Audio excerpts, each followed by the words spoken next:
Sveiki atvykę Elektrėnų, šiandien čia trečioji pasaulio ledo ritulio jaunimo iki 20 metų čempionato diena. Ir čia štai taip, Emilijus Krakauskas. Ir perskaito varžovų ketinimus ir kūnus sužaidžia ryštingai. Babdžiulis Krakauskui. Emilijus Krakauskas. Ir įvartis! Emilijus Krakauskas 1-0. Čia jau, sakykime, tai prekės ženklas. Pirmose rungtynėse Krakauskas įmušęs šoką į bortą. Turbūt dar Šveicarijoje, aš nesu matęs, bet matyti tai yra įpratis. Na, kitaip negalėjo būti. Aš norėjau paminėti, kad laukiam įvarčio, kuris turėtų būti po individualaus kokio nors reido, nes mes kažko konkretaus nesukombinuojam. Ir tokiu atveju, matyti, viskas bus sugrąžinta į tas vėžes, kuriuose komanda buvo pirmajame kėlinyje. Dabar vėl matome pirmąjį trejetą. Donatas Vytė meta įvarčius ir tai buvo įvartis! Ilijos Četvirtakas! Trečiasis Ilijos Četvirtako įvartis šiame čempionate. Pernelyg netempė gumos, iš tikrųjų. Vos pasirodė ant ledo, praleidęs pusę kėlinio dėl sumušto peties. Ilijos Četvirtakas didina persvarą iki 2-0, o šis rezultatas jau leidžia šiek tiek. Dabar nereikėtų susikurti savo problemų. Nu, nesuprantu, kas atsitiko.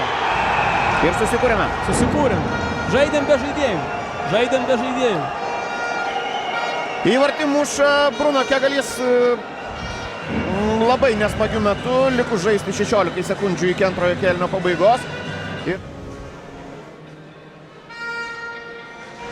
Trečių rungtynių trečias kėlinys, o kol kas žaisdami 5 prieš 4 lietuviai įmušė tik sykį rungtynių su estais pradžioje, kai ritulį įvartus pasiuntė Edgaras Pročenka. Tai va, tai nėra geras rodiklis.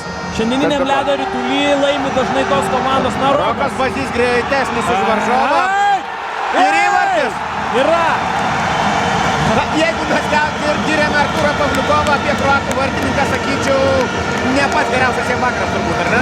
Pritariu tau, bet šaunuoliai mūsų vyrai. Rokas dėjo kojom iki pat galo ir šaunuolis Četvirtakas, kad nestebėjo, nežiūrėjo. Jis bėgo, pasaugojo, atšoko ir mušė. Mūsiškiai visai neblogai nu. Jo. Ir žaidžia jie 5 prieš 4. Opa! Čia galimybė. Ir įvartis! Jaunas Jasinevičius 4-1. Šaunuolis jaunis, šaunuoliai. Baroška gerai sulėtė tos puolėjus, jie vienas kitą uždegė. Pabėgo taip, kad turėjo laiko ir prisitaikyti, įvertinti, kur tie tušti vartai yra Jaunis Jasinevičius. Pirmasis jo įvartis šiame čempionate. Jaunis tas, kuris daro didžiulį darbą čia. Jisai labai daug gero darbo, daug gero juodo darbo atlieka. Na, turbūt neatsitiktinai ir kėlinio rezultatas 2-0. Babdžiulis.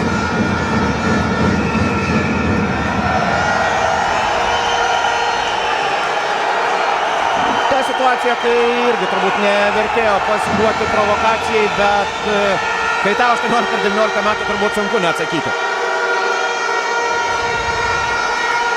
Na, mums pasiduoti tokiom provokacijom tikrai nėra reikalo. Dar dvi svarbios rungtynės prieš akį. Aurimas Šaunuolis atėjo, apgynė ir nugesino tai, ką pradėjo daryti šitie varžovai.